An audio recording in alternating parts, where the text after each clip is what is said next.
¿Se acuerdan que yo les dije en el episodio anterior que en este episodio iba a hablar sobre las salidas laborales de mi carrera, el plan de estudios y eso?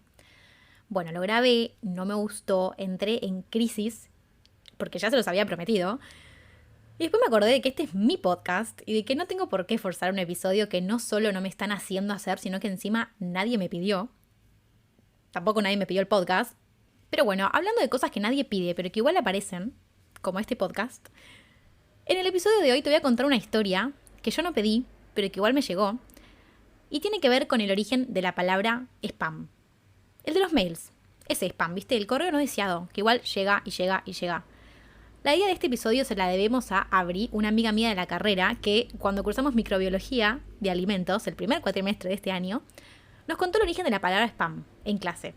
Y vos te preguntarás qué hacían hablando de eso y qué cominos tiene que ver el spam con un podcast de alimentos, flaca.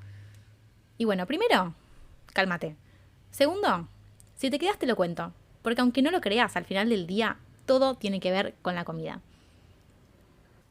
Si este es el primer episodio que escuchás, me presento. Soy una flaca de exactas en Instagram, pero por suerte me dicen Loa, y estudio la licenciatura en Ciencia y Tecnología de los Alimentos en la UBA, que no es nutrición y tampoco es la ingeniería, pero de eso vamos a hablar más adelante, porque en este episodio tengo muchas ganas de contarte esta historia, para la cual tuve que hacer una súper investigación, porque bueno, quería que Abri escuche esta historia y también se sorprenda.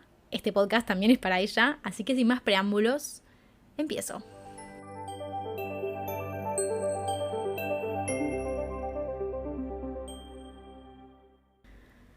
¿Son conscientes de la cantidad de frases y palabras que usamos cotidianamente que tienen que ver con alimentos? Tipo, vos me entendés si yo te digo, oye, este chabón es un panqueque, o es re banana, o no sé, está más bueno que el pan, ¿no?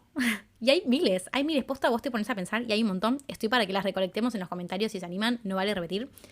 Y también tenemos un montón de rituales que giran en torno a la comida, ¿no? Si sos argentina y ni hace falta, bueno, no quiero discriminar a nadie, uruguayo también, o sea, bueno, si sos de América del Sur, no hace falta que te explique el placer de compartir mates con amigues o de tomarlo sola en una tarde de estudio.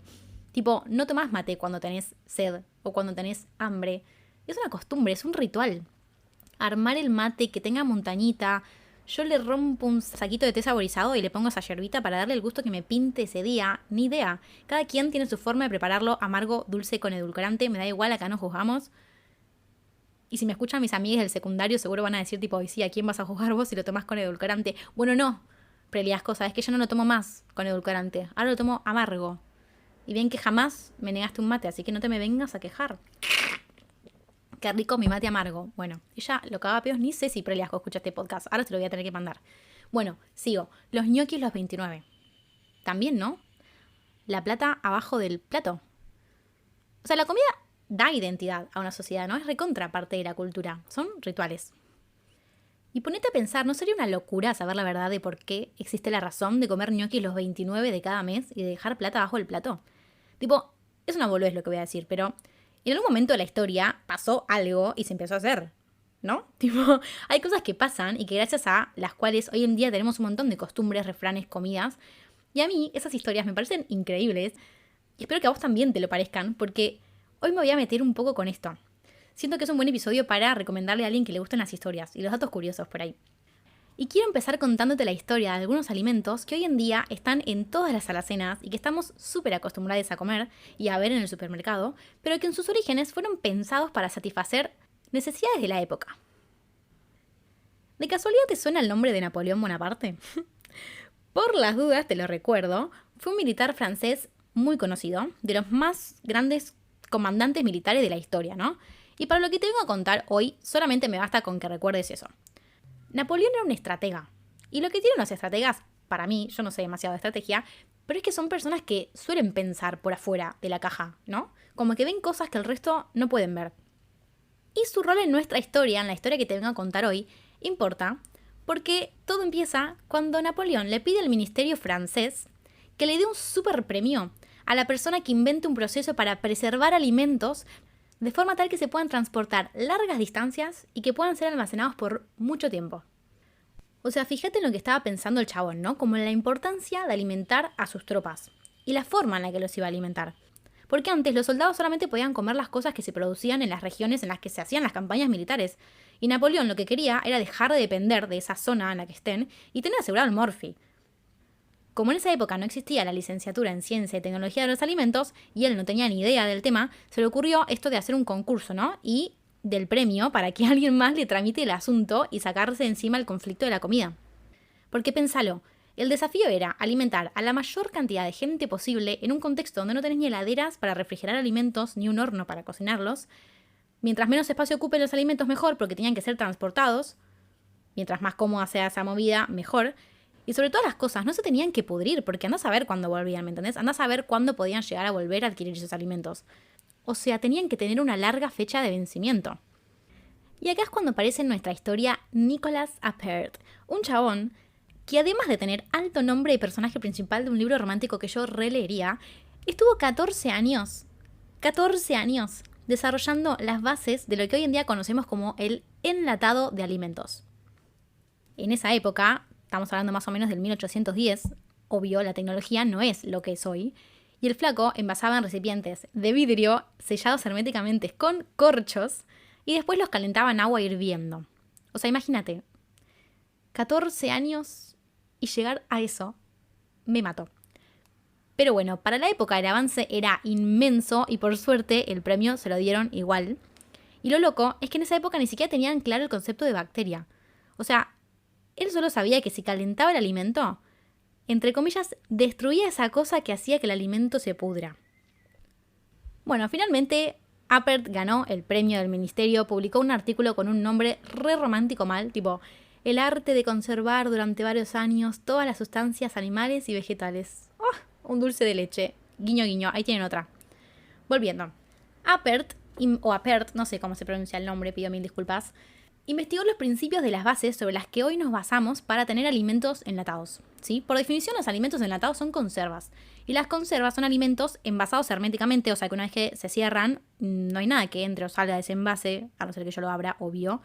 Que se tratan a altas temperaturas para destruir no solo a los microorganismos capaces de enfermarnos, sino también a los microorganismos que hacen que el alimento se pudra. O sea, literalmente lo que pidió Napoleón, ¿no? Que tenga una larga fecha de vencimiento, que el alimento no se pueda pudrir. Y lo que hacía Appert, al calentarlos en agua hirviendo, era justamente eso. Era matar a los microorganismos que podrían haber llegado a enfermar a la gente que lo consuma y que también podrían haber hecho que el alimento se venza. Hoy en día, obvio, no usamos vidrio, usamos distintos tipos de metales. No sé si sabía, yo esto lo aprendí en microbiología también este año, pero me pareció un datazo, que es que las latas están construidas por varias capas de distintos materiales específicamente elegidos para proteger el alimento, ¿viste? Yo no sé demasiado del tema, la verdad, porque eso se ve en una materia optativa de mi carrera llamada Materiales para Envases Alimentarios, que todavía no hice, pero que tengo pensado cursar porque me llama mucho la atención. Pero bueno, fíjate que las latas no van en la heladera y no necesariamente tenés que cocinarlas después de abrirlas, ¿no? Y tienen una fecha de vencimiento larguísima. Y fíjate que el descubrimiento de este método de preservación de alimentos surgió por una necesidad de la época, ¿no? Y hay muchos alimentos que se formulan o se piensan para determinadas poblaciones o para determinados momentos. Y esta es una rama de la ciencia de alimentos que a mí personalmente me vuela la cabeza, como esto de que haya gente buscando necesidades nutricionales que tengan que cubrirse y formulando alimentos que puedan llegar a suplir esa necesidad. ¿Se acuerdan que les dije que les iba a contar la historia del origen de la palabra spam? Estamos en camino, no me perdí, pero quería hacer esa paradita en Francia del siglo XVIII porque es mi podcast y yo decido. Créeme, igual que todo tiene que ver, y ahora seguimos un poquito más. Casi 200 años después de lo de Appert, una empresa de alimentos yankee llamada Hormel Foods lanzó al mercado un producto de jamón enlatado llamado Spam. Hay muchísimas teorías de por qué decidieron ponerle Spam. Ninguna de ellas fue confirmada por la empresa, como que la empresa dijo, se llama Spam y chau. Pero la gente empezó a decir que se llamaba Spam porque era una especie de mezcla entre las palabras spiced y ham, que sería como jamón especiado en inglés, ¿no? Spiced ham o spiced jam, no sé, bueno. Pero de nuevo, ¿no? Como a chequear, la empresa nunca lo confirmó. El lanzamiento de esta carne en latas se dio justo cuando arrancaba la Segunda Guerra Mundial. Y terminó siendo el principal alimento no solamente de los soldados soviéticos y británicos, sino también de toda la población yanqui británica y de sus colonias. Recién hablamos, ¿no?, de por qué los alimentos enlatados eran prácticos para alimentar soldados. Claramente, para esa época, el proceso de enlatado ya estaba mucho más encaminado, estamos hablando de 200 años después. Pero lo que tenía esta lata como de novedad era que no necesitabas una abrelata para abrirlas. Porque claro, no sé cuál es la historia de las abrelatas, pero imagino que habrá sido un curro de la persona que inventó la lata. Esa historia se las debo. Resulta que una vez terminada la guerra se siguió comiendo spam. Por muchísimo tiempo. Había spam por todos lados. Hay fotos de góndolas de arriba abajo enteras llenas de spam. Era un alimento súper barato y eso en economías de guerra ayudó a que le vaya muy bien a la marca. Y culturalmente se volvió como una especie de chiste interno. Tipo, se comía spam de almuerzo, de snack, de cena. En las propagandas era así, tipo, comprá spam que va con todo, lo puedes comer cuando te pinte. Bueno, bonito, barato, práctico. Y nada, con toda esta movida, a un grupo de comediantes británicos de la época llamados Monty Python, se les ocurrió hacer un sketch en el que van dos personas a comer a un restaurante, le preguntan a la camarera qué hay para comer y el chiste es que absolutamente todo lo que hay en el menú tiene spam. El video dura 2 minutos, está en YouTube y se los voy a dejar abajo en un link para que lo puedan ver porque es gracioso. Y el sketch se hizo viral, para lo que en esa época es viral, ¿no? Y a la gente le empezó a ocupar este concepto de usar la palabra spam como sinónimo de algo que viene en grandes cantidades, pero que nadie quiere. Y este concepto se empezó a trasladar cada vez más al ámbito cibernético. El primer episodio en el que se habló de spam, ahora sí como lo conocemos nosotros, tipo en términos de mail, se dio en 1978, cuando un flaco le envió a las 393 personas que trabajaban en su compañía un mail avisándoles tipo como de la presentación de un producto nuevo. Ese mail, que nadie había pedido, que había sido enviado a la gente random con un objetivo publicitario y que resultó molesto para la gran mayoría de las personas que lo recibieron, se lo llamó spam. Y lo peor es que no solo el chabón que mandó los mails quedó como el más jede de la historia, sino que encima las invitaciones las había hecho manualmente. O sea, imagínate, me mato.